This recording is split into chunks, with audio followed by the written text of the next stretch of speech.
Then Job spoke again. Yes, I know all this is true in principle, but how can a person be declared innocent in God's sight? If someone wanted to take God to court, the NLT says, or if God wanted to take someone to court. That's the end of what the NLT says there. Would it be possible to answer him even once in 1,000 times? For God is so wise and so mighty. Who has ever challenged him successfully? Without warning, he moves the mountains, overturning them in his anger. He shakes the earth from its place, and its foundations tremble. If he commands it, the sun won't rise, and the stars won't shine. He alone has spread out the heavens and marches on the waves of the sea. He made all the stars, the Bear and Orion, the Pleiades, and the constellations of the southern sky. He does great things too marvelous to understand. He performs countless miracles. Yet when he comes near, I cannot see him. When he moves by, I do not see him go. If he snatches someone in death, who can stop him? Who dares to ask, "What are you doing?" And God does not restrain his anger. Even the monsters of the sea, Hebrew, the helpers of Rahab. Okay, so I'm going to show this. It says, and God does not restrain his anger.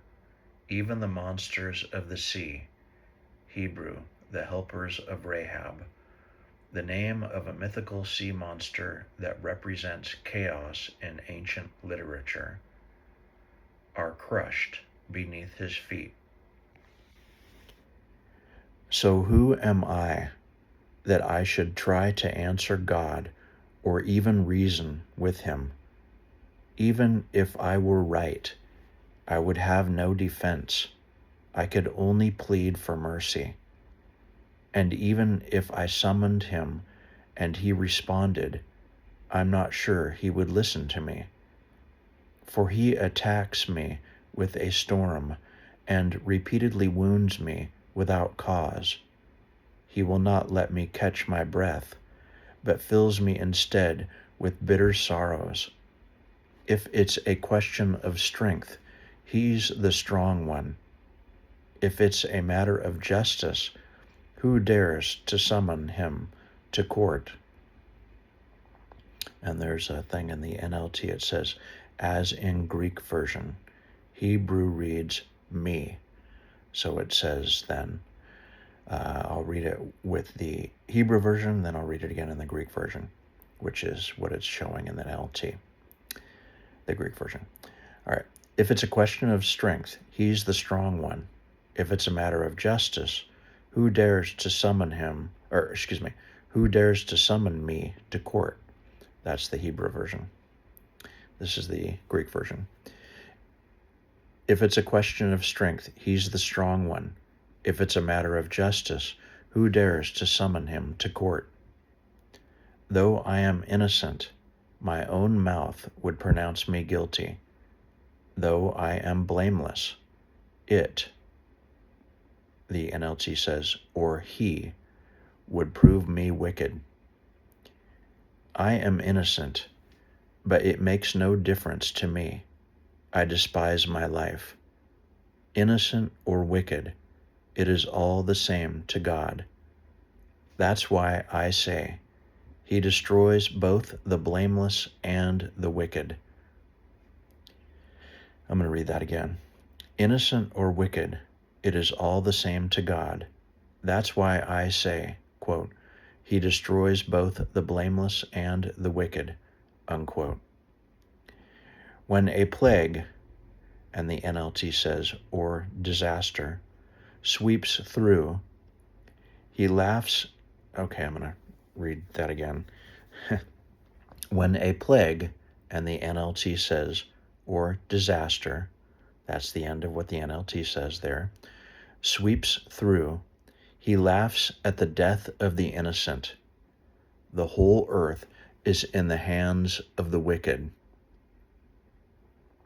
and God blinds the eyes of the judges. If he's not the one who does it, who is? My life passes more swiftly than a runner. It flees away without a glimpse of happiness. It disappears like a swift papyrus boat, like an eagle swooping down on its prey.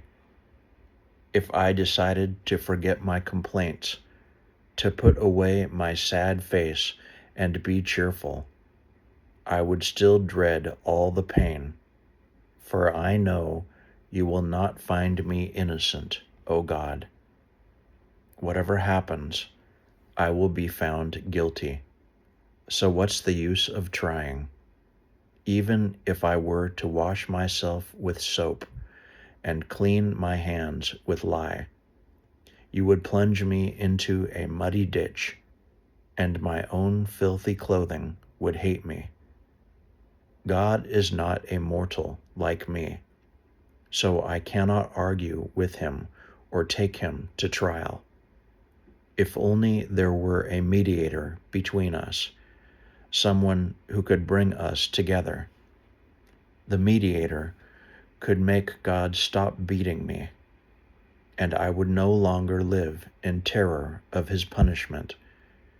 Then I could speak to him without fear, but I cannot do that in my own strength.